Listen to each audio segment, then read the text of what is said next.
Mes chers amis, bonjour, Douston, Salam, Nowruz, Pirouz. Je suis ravi d'être avec vous sur le site du festival Nowruz et je vous ai choisi un petit extrait de mon livre qui s'appelle Je change de fil, tiré du spectacle portant le même nom.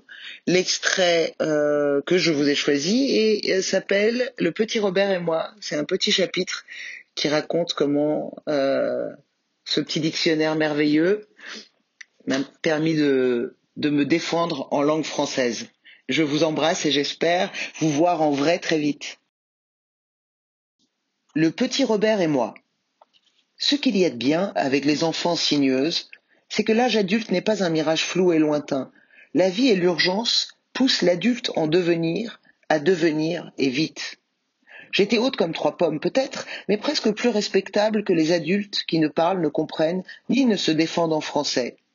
Ils comptent, et par ils, j'entends ma tante, ma grand-mère, mais aussi leur grande-tante et leurs amis exilés, sur la gamine. Pourquoi? Mais parce que la petite a une formation scolaire. Tous ces adultes maîtrisaient merveilleusement le persan, une langue qui ici ne leur servait à rien. Leurs pensées, leurs idées, leurs opinions, leurs défenses venaient buter contre leur gosier et franchissaient rarement leurs barrières dentaires.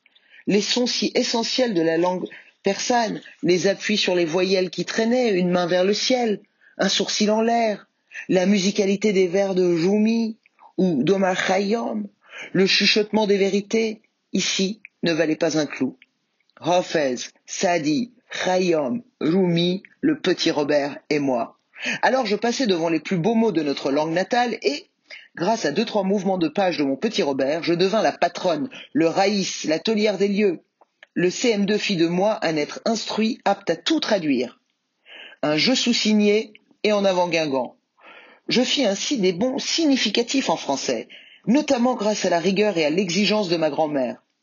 Tu ne comprends pas? À quoi ça sert que tu ailles à l'école alors? Si tu sais même pas traduire un chambelliné pour le marchand de légumes, comment tu comptes t'exprimer ici plus tard, en société? Une sacrée leçon, cet intraduisible chambelliné. J'ai vite saisi que les phrases écrites dans mes livres de français ne me porteraient jamais aussi loin que là où ma grand-mère l'espérait. Le chat veut manger la souris a peur? Alice met 3 pommes dans son panier? Non, je n'en ferai jamais rien de ce français-là.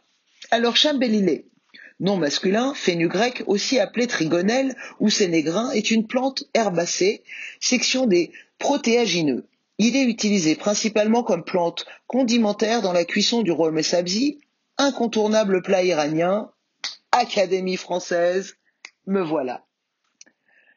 Cela n'a cependant jamais paru moins étrange, avec le temps, de voir les grands corps de nos aînés se courber vers nous, enfants, avec leurs orgueils branlants, leurs regards vulnérables, leurs gênes incamouflables, pour nous tendre une feuille à lire ou à remplir. Jamais. Et dès que nous finissions d'exécuter la mission demandée, une petite bataille commençait entre nous et nous-mêmes. Laisser ces adultes qui ne savaient ni lire ni écrire le français exercer une autorité sur nous. Ces mêmes adultes pouvaient nous engueuler 2 minutes après pour une mauvaise note ou un devoir non fait. On baissait la tête et on les laissait faire, car en âge ils nous menaient. Plus tard, tard comme aujourd'hui, l'inversion de l'évolution naturelle de la vie devient bien plus savoureuse. Quand la vie vous lâche et ne vous demande plus rien, rien à remplir, rien à demander, et que pour quelques euros, elle vous sert même un café en terrasse avec un croissant inouï. Un café, un croissant, personne dans l'urgence au-dessus de notre tête, et la vie devient parisienne, les goûts sublimes et les plaisirs dus à l'enfance récupérés sur le tard. Imprescriptible.